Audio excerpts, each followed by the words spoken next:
هاي ازيكم عاملين ايه؟ يا رب تكونوا بخير. بشكركم جدا على تفاعلكم على الفيديو اللي فات، يا رب يكون فعلا عجبكم، ومستنيه تقولوا لي رايكم في الفيديو ده ان شاء الله كده يشجعكم. هنكمل سلسله تجهيزاتي قبل المدارس، وهي ليا فيها كده فكره معينه، يا رب تعجبكم وتستفيدوا منها. ده كل اللي يهمني، وكل حد بيستفيد بحاجه بسيطه حتى من الفيديو يا ريت يكتب لي في التعليقات، دي شيء بيفرحني جدا. ويا رب كده ان شاء الله فيديو النهارده يعجبكم.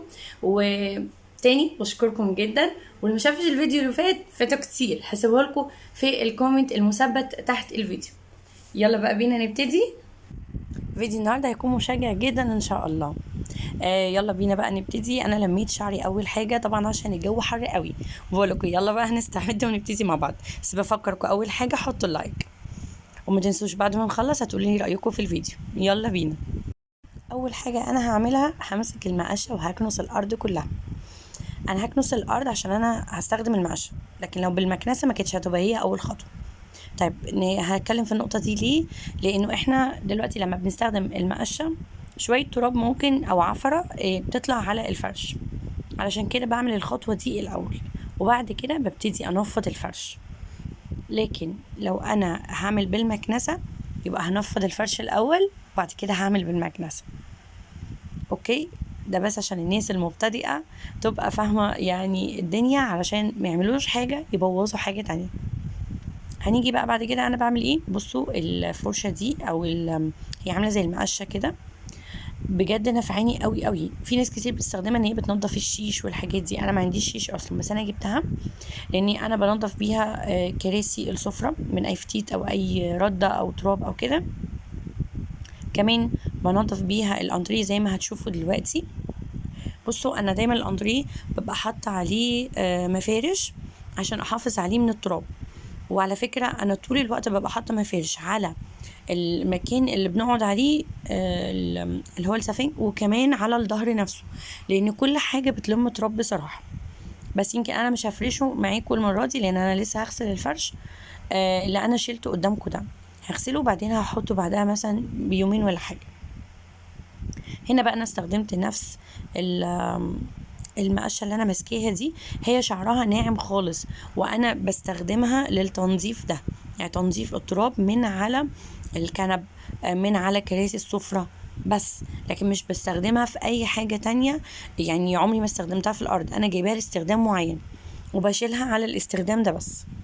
وطبعا بعد كل مرة استخدام بشطفها بشوية مية عشان لو فيها اي تراب يعني تنضف وتبقى زي الفل طول الوقت، فاستخدمها في اي لحظة. انا من ساعه ما جبتها بصراحه وهي مريحاني قوي، شعرها ناعم جدا، مش بيبوظ الفرش، مش هينحل الوبره، لان زي ما بقول لكم شعرها ناعم جدا جدا. وكمان انا بعمل بالراحه كده، يعني مش بطريقه تهلك الفرش. وكمان انا مش بعمل بالمقشه دي كده كل يوم، يعني انا بعمل كل فتره، يعني ممكن التنظيف العميق دوت انا اعمله كل كام شهر. غير كده ممكن بقماشه، ويعني انفضه كده نفضه بسيطه بين مثلا كل مره ومره اسبوع. فاهمين قصدي؟ طبعا انا كل ما بشيل السفنج ابص الاقي تحتيه حاجات قد كده، ما شاء الله الولاد يعني وهما بياكلوا اي حاجه تبص لي كل حاجه يعني ماسكينها في ايديهم. يعني انا هنا وانا بعد ما شلت الكنبه دي لقيت كورن فليكس، ولقيت يعني حاجات يعني بسيطه، واحنا مش بناكل على الانتريه خالص، بناكل دايما على السفره.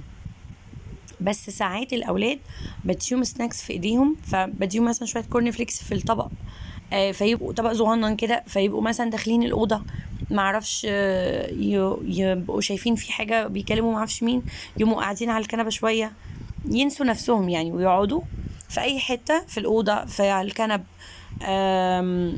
وهما بياكلوا حاجه تقع منهم من غير ما ياخدوا بالهم. معلش يعني بكره يكبروا ويعقلوا ويرحموني بقى من الحاجات دي. زي ما انتم شايفين كده انا مسكت الاندريه نضفته تنظيفه معتبره. عارفين بقى تنظيفه العيد، هي دي بقى تنظيفه العيد بالنسبه لي. بس الحمد لله انا عندي الاندريه ولا متبقع ولا متوسخ ولا اي حاجه، مجرد شويه عفره من الجو والتراب اللي احنا عارفين فيه، اللي احنا فيه بقالنا فتره دوت. بس كده، لكن مش اكتر من كده. وشويه ممكن الفتيت اللي هو يبقى غصب عن الولاد يكون واقع ورا الكنبه من جوه. كل ده نضفته بالطريقه البسيطه دي. بصوا احنا النهارده هنعمل الريسبشن، يعني انا بعد ما عملت اوضتي عملت الريسبشن.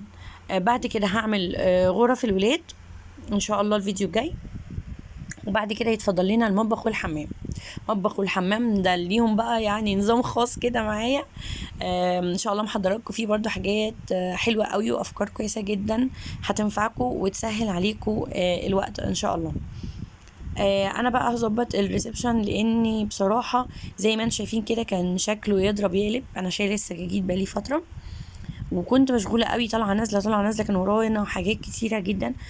فكنت كل مره بنضف كده من النص، يعني بمسح الريسبشن من النص لكن مش بفرش، واقول ايه لا انا قبل ما افرش هعمل تنظيفه عميقه. وطبعا التنظيفه العميقه دي كانت عماله تتاجل تتاجل تتاجل.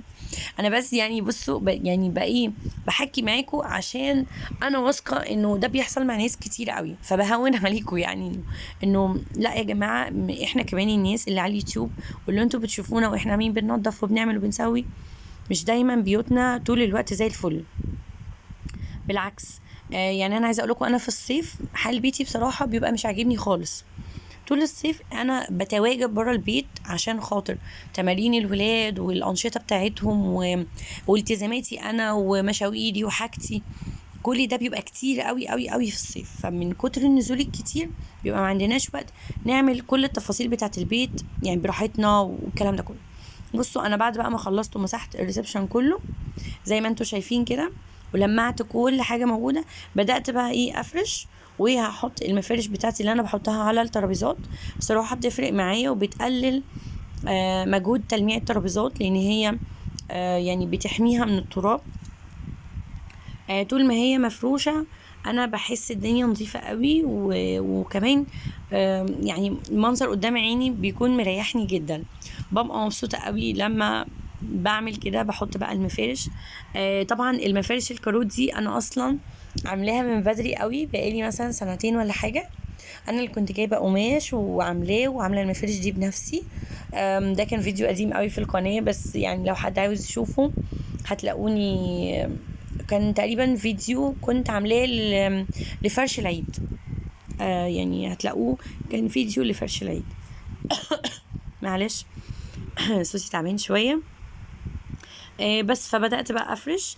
أنا طبعا نقلت مكان الديب فريزر، بدل ما كان في أوضة الولد خليته في الريسبشن أقرب لي للمطبخ بصراحة، ويعني موفر عليا بقى مجهود رايح جاي من الأوضة للمطبخ. وأديني برضو فرشت السفرة. المفرش الأبيض التل بتاع السفرة هو والستان اللي تحتيه ده برضو كان قماش وأنا جايباه وعاملاه مفرش. والرانر دوت انا كنت جايباه من سوق الخميس. يعني انا مش عايزه اقول لكم واصدمكم ده كان سعره كام، بس طبعا الحاجات دي اسعارها اتغيرت خالص، بس كان من بدري قوي. انا كنت جايباه ب 15 جنيه يا جماعه. طبعا ما حدش هيصدق بس هو حقيقي. وعلى فكره هو وقتها كان بيباع في كل مكان كان ب 130 جنيه، بس انا جبته من سوق الخميس ب 15 جنيه. انا بروح سوق الخميس بجيب حاجات لقطه انتوا ما تتخيلوهاش باسعار خرافيه.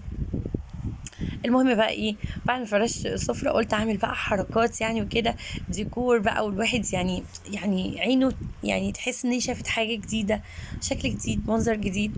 قمت مطلعة الطقم بتاعي الصيني وخدت طبق من كل حاجة حرستهم بالطريقة دي كنوع من انواع الديكور يعني. وحطيت اللي هي الديكور الورد الصغنن ده على صينية بيضة وبس كده. قولوا لي ايه رايكم. يعني فكره كده مجنونه. طبعا يعني انا مش هفضل مخليهم كده على طول، بس قلت يعني ايه عارفين كام يوم كده كاني حاطه ديكور. بس طبعا انا بعمل ده لان انا ما عنديش اطفال صغيره، لكن لو كان عندي اطفال صغيره اكيد ما كنتش هعمل كده. جيت هنا برضو على ترابيزه الانتريه.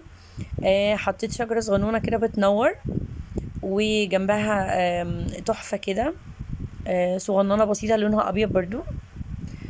وكوبايتين صغيرين بحرف ذهبي. الكوبايات دي مثلا ممكن بنستخدمها في الكاكاو والكلام ده كل الحاجات دي من النيش، يعني انا واخداها من النيش وحطاها. انا بحب قوي الديكورات في نيش، كل شويه اطلع شويه حاجات منهم احطهم في اي مكان تاني وبعدين ارجعهم تاني. بس حطيت بقى الصينيه دي كده على ترابيزه الانتريه بحيث برضو تبقى مديه ديكور كده شكل تغيير. ها قولوا لي ايه رايكم. كمان حطيت بقى اللي هي علبه المناديل. العلبه دي برضو انا كنت جايباها من محل في سوق الخميس اسمه محل ست هنا، وممكن تشوفوا الجولات اللي انا كنت عاملاها قبل كده في سوق الخميس، هتعجبكم قوي. بس ده كان فيديو النهارده ان انا اشجعكم ان احنا نكمل سلسله تجهيزاتي قبل المدارس، ان احنا لازم نخلي البيت كله زي الفل علشان الولاد نفسيتهم تبقى مرتاحه، احنا كمان نكون مستعدين، نحس ان احنا داخلين على مناسبه حلوه عشان الولاد والبنات يحسوا ان هم متفائلين لسنه دراسيه جديده. يا رب تكون سنه دراسيه سعيده علينا كلنا، تكون بالخير والنجاح والتفوق ان شاء الله. بس يعني انا فرحانه جدا بتفاعلكم معايا في سلسله تجهيزاتي قبل المدارس. ويلا نشجع بعض، وما تنسوش بقى كومنت حلو، وانتظروا الفيديو الجاي، هيبقى فيديو جامد جدا لتغييرات فظيعه قوي في غرف الاولاد.